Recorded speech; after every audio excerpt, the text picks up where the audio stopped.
Eto na nga at dumayo kami dito sa Lamkit-Kay Mall, Cagayan de Oro. Pagpasok pa lang namin sa entrance, ang dami ng tao, akala nga namin kami yung iniintay. Char! Yun pala ay makikita namin yung idol namin na volleyball player. Nakaka-amaze lang dahil hindi siya suplada.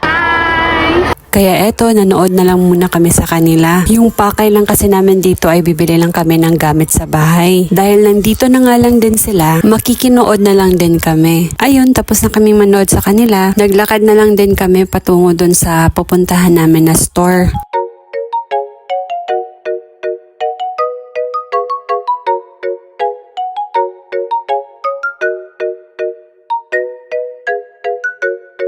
So, ito yung first store na pinasukan namin. Nagtingin-tingin muna kami kung nandito ba yung kailangan namin.